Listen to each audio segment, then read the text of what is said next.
ሰላም ሰላም ቤተሰቦች እንዴት ናችሁ? ዛሬ በካናዳ የበቆሎ ቅቅል እንበላለን። የበቆሎ ቅቅል በሀገር ቤት ክረምት ሲሆን ታውቃላችሁ፣ ቤተሰብ ሰብሰብ ብሎ እንፋሎት ያለውን የበቆሎ ቅቅል ነው የምንበላው። ከሰል ተያይዞ ክረምቱን የምንወጣው በዛ የበቆሎ ቅቅል ነው።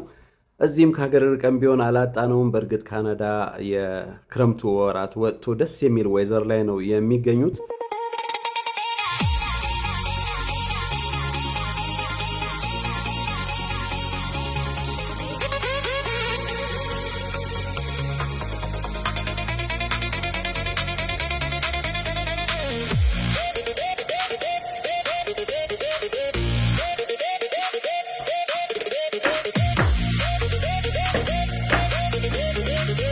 65 በመቶ ያህል የሚሆነው የካናዳ በቆሎ የሚመረተው በኦንታሪዮ ነው። ቀጥሎ ደግሞ በኩቤክ እና በማኒቶባ። ቡናው ተጫጭሷል፣ ሁሉ ነገር ተዘጋጅቷል። አሁን ለቤታችን ቀረብ ያለ ኖፍሬልስ አለ። ለበቆሎ ከባለቤቴ ጋር ወደ ኖፍሬልስ ሄደን የገዛ ነው። ኖፍሬልስ በካናዳ ተወዳጅ ነው። በ1978 በቶሮንቶ የመጀመሪያውን ሱቅ እንደከፈተ ይነገራል። ከዚህ ሱቅ የገዛነውን በቆሎ ነው እንግዲህ ጠብሰን ወይ ቀቅለን የምንበላው።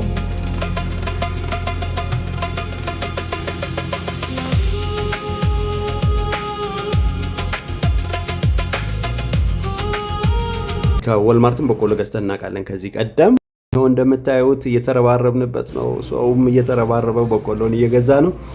ወደ በቆሎ ሴክሽን ሮጠን ነው የሄድ ነው። ከዛ በቆሎውን ይኸው ባለቤቴ ላጥ እያደረገችው ነው።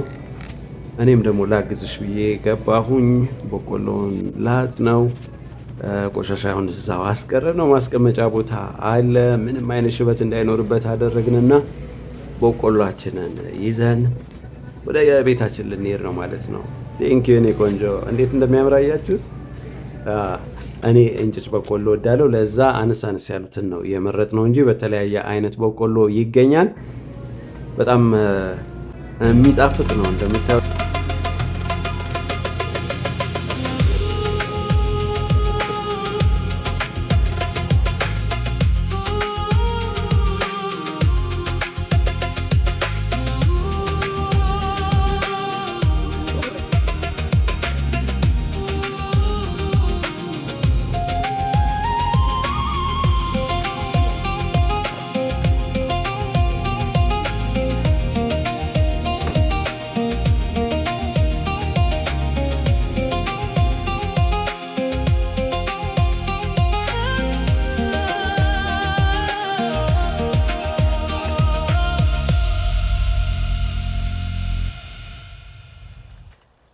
በቆሎ አሁን ደርሷል። ቴንኪው የኔ ቆንጆ።